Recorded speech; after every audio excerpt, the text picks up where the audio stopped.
Hi అండి, welcome to ఇటు. నేను మీ పద్మని. మరి వచ్చేయండి పద్మ కిచెన్లోకి. ఈవేళ పెరుగుతో ఆనపకాయ పులుసు చేసుకుందాం. ఎలా ఉంటుందో మీరు చూద్దరికేని. ఆనపకాయ ముక్కలు ఇలా కట్ చేసుకోవాలి.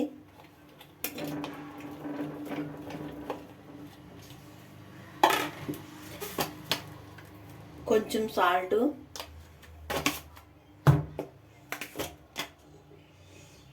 తగినంత పసుపు,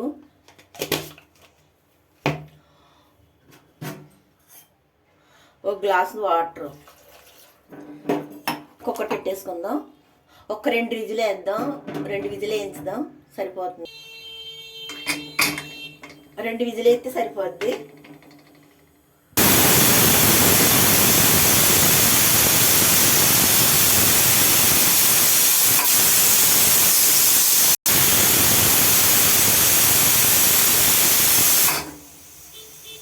అయిపోయినండి. బాగా చల్లారి పెట్టుకుందాం. పెరుగులో ఆనపకాయ ముక్కలు పెరుగులో వేస్తాం కదా, వేడి ఉండకూడదు. పెరుగు తాలింపు పెట్టి పెరుగులో వేసుకోవాలి కాబట్టి చల్లారి పెట్టుకుందాం ఫ్యాన్ కింద. తాలింపుకి కావలసిన కోపులు: కరివేపాకు, పచ్చిమిర్చి, ఉల్లిపాయలు, ఎల్లుల్లిపాయలు, మెంతులు, ఆవాలు, జీలకర్ర, ఎండుమిరపకాయలు.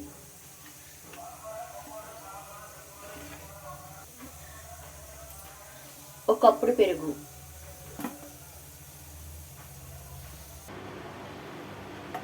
పోపు దినుసులు వేసుకుందాం. తాలింపు పెట్టేసుకుందాం.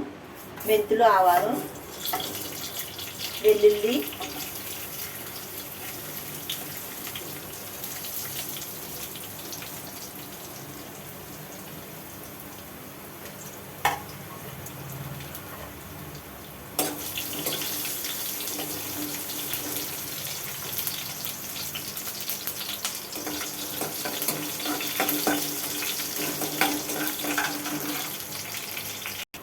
పచ్చిమిర్చి,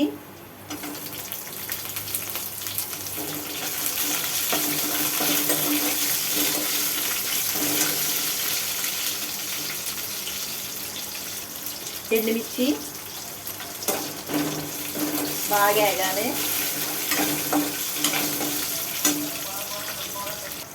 కొంచెం ఇంగువ,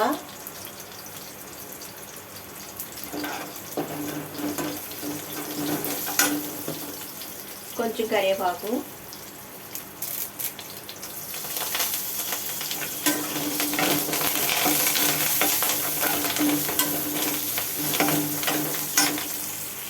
ఉల్లిపాయ ముక్కలు. ఎక్కువగా వేయకూడదు, కరకరలు ఆడితేనే బాగుంటాయి పెరుగులోకి.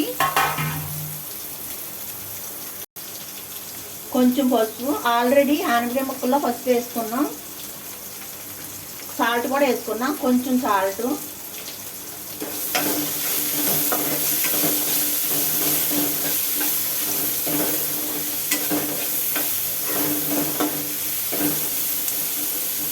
అంతే ఫ్రెండ్స్. మనం స్టవ్ కట్టేసుకుని పెరుగు పోసుకున్నాం. స్టవ్ కట్టేసాను, పెరుగు పోసుకుందాం. కొంచెం చల్లారి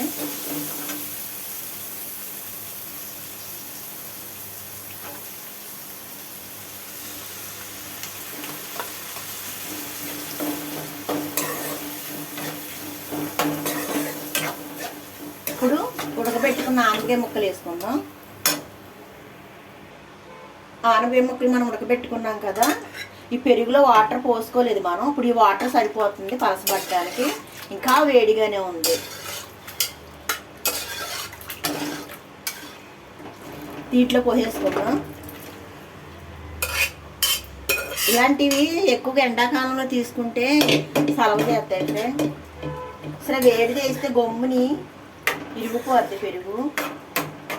వేడి చేయకూడదు, ఎప్పుడైనా బాగా చల్లారి పెట్టేయాలి. అంతే ఫ్రెండ్స్. ఇది కానీ చక్కగా రేపు పొద్దున్న తింటే ఈ పులుపు అంతా ఆనపకాయ ముక్కలకి పట్టి చక్కగా చాలా బాగుంటుంది. అంతే ఫ్రెండ్స్. మీకు నచ్చింది అనుకుంటున్నాను. మరి మన ఛానల్ సబ్స్క్రైబ్ చేసుకోండి, పద్మదాసరి. ఒక లైక్ వేసుకోండి ఫ్రెండ్స్. అంతే, పెరుగుతో ఆనపకాయ పులుసు రెడీ. పెరుగుతో ఆనపకాయ పులుసు రెడీ ఫ్రెండ్స్. ఇలాగా ఉత్తి నోటినే కూడా తినేయచ్చు, చాలా బాగుంటాయి. కానీ ఈ పెరుగులో ఈ ఆనపకాయ ముక్కలు చక్క పులుపులు ఆకుంటే ఇంకా బాగుంటాయి. సాయంత్రం తినొచ్చు, రేపు పొద్దున కూడా తినొచ్చు, బాగుంటుంది పులుపు అయ్యి. సూపర్ ఫ్రెండ్స్, ఒకసారి ట్రై చేయండి. మరి ఉంటాం మీ పద్మ.